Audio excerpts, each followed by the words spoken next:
Hey guys, how you doing? This is Ty, and I'm back again to do another video reaction. This is going to be on Charles Barkley. Yes, Sir Charles. It's going to be on Sir Charles. The reason is because I was communicating through the comments to a viewer, and he was like, "Oh, no, I think I brought it up. I said, Charles Barkley, he wasn't a great because he didn't win a championship. He didn't win a ring." And he was like, "No, no, Charles Barkley. He was pretty good. He was great." And I was like, "He wasn't really that great. He didn't win a ring. He didn't win because of Jordan. Jordan knocked him and a lot of superstars back in the day out from winning rings, and he knocked them out from the finals. I think the Suns, right? And he never came back to even get close. I'm not sure about close, but he never really came close to winning a ring. So." It was I was like, you know what? Let me look into this. All right. This is I went to Nonstop, and basically it says how good was Charles Barkley actually. So let's check it out. How good was Charles Barkley? Let's find out. And I mean, I didn't really know Charles Barkley as a player. I knew him as an analyst and a funny guy. Knew him as really a funny guy. Let's see. Younger NBA fans think of Charles Barkley as the funny analyst on Inside the NBA, Yeah, and pretty not much. fully realize what a beast of a player he really was. Barkley is one of the best power forwards to ever play, and he remains one of the best players that never won an NBA title. Here's the career retrospective of Sir Charles Barkley. How good was he really in his prime, and where does he rank among the guys? And I feel so bad for him. Feel so bad because Jordan was so selfish. He wanted to win so bad, all these championships, and he didn't want to give anyone else the opportunity. I think once when he retired, I think someone, I think Akeem Olajuwon. I forgot what team he was on. Akeem Olajuwon. His team won at that time. I think you guys can correct me, which you will. So I think that time I think it was '94 when he retired. I'm sorry, yeah, '93 when he retired and came back. So yeah, let's go. all-time greats? All right. Pre-NBA.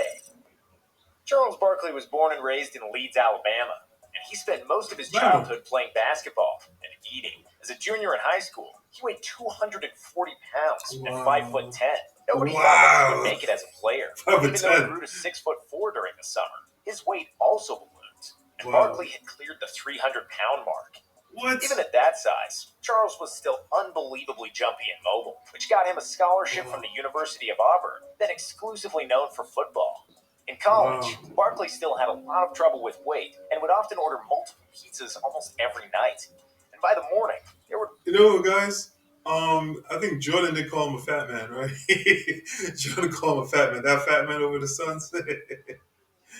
remained nothing but the carton boxes in which they came in. Assistant coach Sonny Smith recalled the general opinion on Barkley during his Auburn days. He's fat, but on the court, he's like a hurricane. He clears out everything in front of him. Barkley's trademark play was grabbing the rebound, dribbling the full length of the court, and then finishing with a thunderous jam at the other end. Wow. Charles played center at Auburn and led the Southeastern Conference in rebounding in each of his 3 college seasons, despite being shorter than every other center by at least 4 or 5 inches. Look at Charles. Because of his hefty posterior and crazy athleticism, Wow.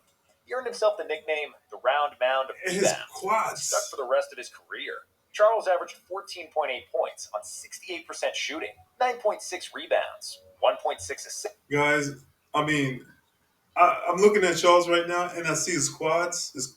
And yo, he looks like a football player, like a running back or something, man. His legs are thick. I guess for 300 pounds, you have to have thick legs, man. Wow. Assists and 1.7 blocks per game in college, and led the Auburn Tigers to their first ever Quadriceps. appearance in the NCAA tournament in 1984. This earned him a place in the second All-American team and the 5th pick in the 1984 NBA draft, where the Philadelphia 76ers Good pick. selected him Not bad. in the best draft class in history, Wow. Moses, and adjusted Wow. to the NBA. Barkley didn't want to get drafted by the Sixers because he thought he would only be able to make $75,000 because of Philadelphia's salary cap situation. Wow. So he intentionally went on a 2-day eating binge just before the draft so that the Sixers would pass on him. and that Wow. he could earn more money somewhere else. Well, However, the Sixers selected him despite Barkley weighing over 300 pounds. shit. But when the season started, Charles found out that he couldn't dominate the NBA being 50 pounds overweight. Unlike Wow. Michael Jordan, who got drafted in the same draft class by the perpetual lottery team in Chicago Bulls, Barkley came into a veteran team who had just won the NBA championship in 1983. In Wow. Philly, he was schooled by two future Hall of Famers, Wow. Julius Erving and Moses Malone. Doctor. It was Malone who became Barkley's primary The mentor doctor. and the person who had the biggest influence on his NBA career. "You're fat and you're lazy," Moses said to Barkley during his rookie year. If anybody else had said that to him, a fiery 22-year-old Charles would have probably cursed him out and kept eating pizzas. But because Moses Malone was a three-time NBA MVP and the Finals MVP from the 1983 championship team, Barkley had no other choice but to listen. He trimmed down to 250 pounds, which has more or less been his playing weight throughout the best years of his career. Wow. And even though he wasn't bad as a rookie, averaging 14 points and 8.6 rebounds per game, after he lost those 50 pounds, he averaged 20 and 13 as a sophomore. Wow. Leader of the team and early playoff exits. After Barkley's second season in the NBA, the 76ers decided to trade Moses Malone and give the team's reins to Barkley, which was a huge mistake. He was It's younger. not that Barkley so- wasn't capable of carrying a team at Yeah. that point, but the fact was that Moses had a lot of good basketball left in the tank. Wow. Big Mo was an all-star in the next 3 years in Washington and Atlanta, Wow. 3 averaging years. 21 points and 12 rebounds. The Wow. players that the Sixers got in return didn't pan out, and Barkley might have won a championship in those 3 years with Moses. Instead, he became by far the best player on the team, which was great for the stat sheet, but he lacked the quality support to make it far in the playoffs. After Dr. J's retirement in 1987, the Sixers didn't win a 87. playoff series in 4 years, despite stellar performances from Barkley. Sir Alright, Charles Barkley. averaged 26 points and 12 rebounds He from dribbles 1986 ugly. to 1991. Each season, he was in the Guys, he looks like he's running, he's throwing himself down the court, man. Charles, it's like a little tank. It's like, get out my way. I'm not gonna move out the way. You get out the way. He's like a tank dribbling all the way down there. It's like, oh my gosh. Wow, it's no finesse. Doesn't seem no finesse in him. NBA top 10 in both scoring and rebounding. He led the league in true shooting percentages 4 years in a row in that span.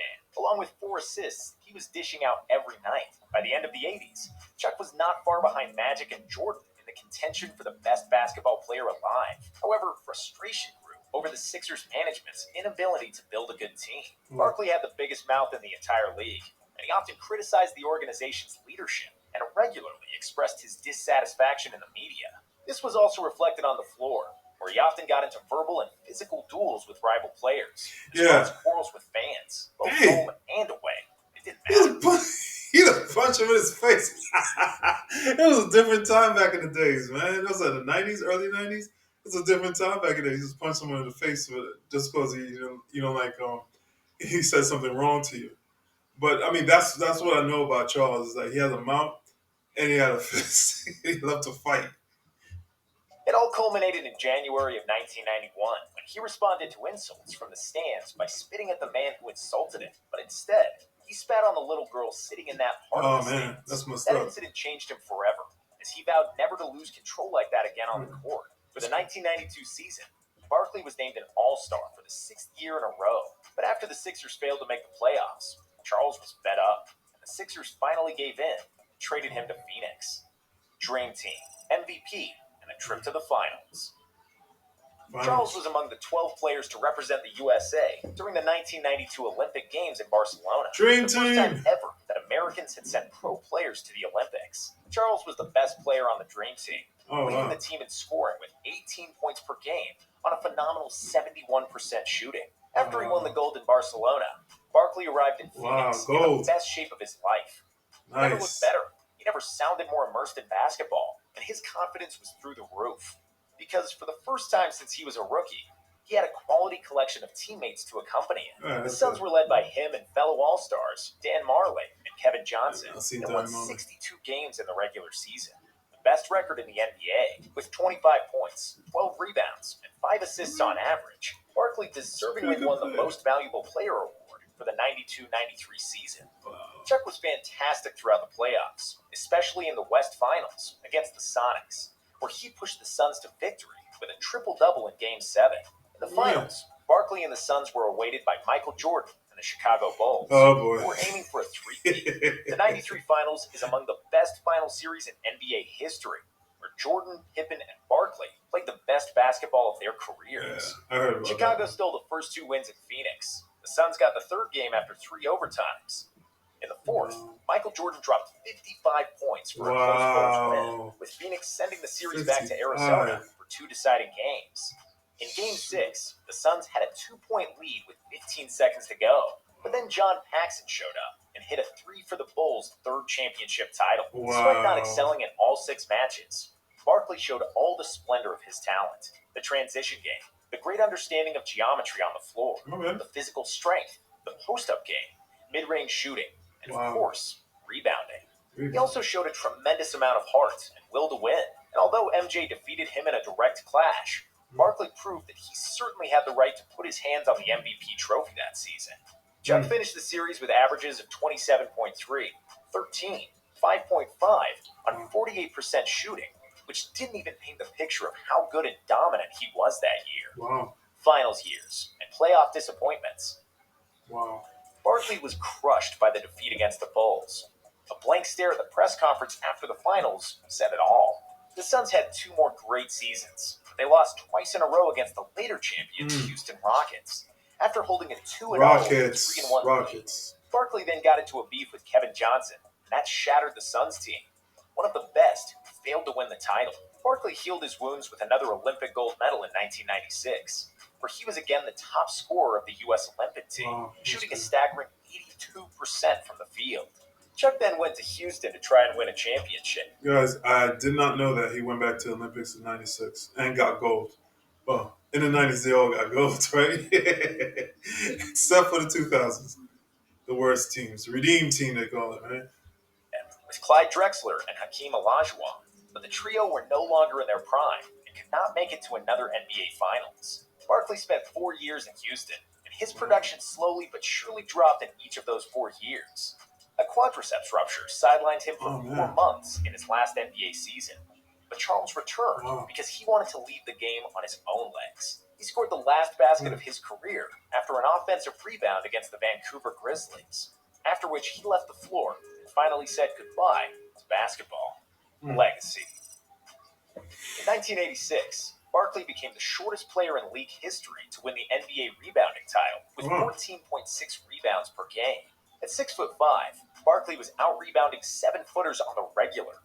And bear in mind that he played in the golden era of NBA centers. Barkley never averaged less than 10 rebounds per game after his rookie season. Because he did this at 6'5", many believe that he was the best rebounder that ever played, together with Dennis Rodman. He often told me, just shoot. I'll catch every miss and put it back in the basket. It was mostly like that. His desire to catch the rebound was the biggest I've ever seen in my life. Said Hersey Hawkins, Charles's teammate for 4 seasons. Chuck was unstoppable in transition, very similar to LeBron James, as nobody would dare to put their body in front of a 250-pound freight train. He threw himself at you. Full speed. When he got the ball deep in the low post, there was almost nothing the defense could do to stop him. Barkley combined his huge butt with astonishing explosiveness and scored almost without fail against players who were much taller than him. If there was a double team, Charles would always find an open teammate, which is proven by the career average of 4 assists per game, a big number for a power forward. If he won a title, he'd be higher on the list of the best NBA players in history. But even without one, he's among the 5 best players at his position, 50 best overall. Other than his stellar play on the court, Barkley had arguably the most colorful and controversial personality in NBA history. He was one of the best trash talkers ever, and this man would be arguing during the game with his coach, teammates, opponents, referees, and fans. And then he would deliver a cold-blooded performance of, say, 25 points, 15 rebounds, 5 assists, on 70% shooting, as if he was in deep focus throughout the game. With Barkley, it has never been boring. Chuck had the habit of expressing his opinion at any cost, no matter how much it clashed with good taste and social norms. You could never guess what kind of controversial statement Barkley would give to the media. He made jokes about journalists, fans, and teammates, but he often laughed at himself, which translated to an exceptional TV career on TNT's Inside the NBA. With his quick-thinking humor and the absolute lack of filter, Chuckster changed sports television forever and became the best sports analyst in TV history. Despite the fact he can't pronounce many of the current players' names, or recognize half of them. All right, all right, guys. What do you guys think? Is he? I mean, he's top 50, but do you guys consider him a great or what? I mean, there's levels of great. There's top five greats, top tens. Is he even on the top 10 on any of you guys' lists? I would say that he had like little flares throughout his career, like a couple of years that he started playing, but throughout his whole career, it wasn't that great. But he's for me. I remember him for being like outspoken, and he just do some antics, and he fight all the time. He fought all the time. I heard. So, guys, let me know. Subscribe and like, and let me know what you guys think. Okay. I mean, this is cool. I like it. I like Charles. I always like Charles. So, all right, guys. See you guys later.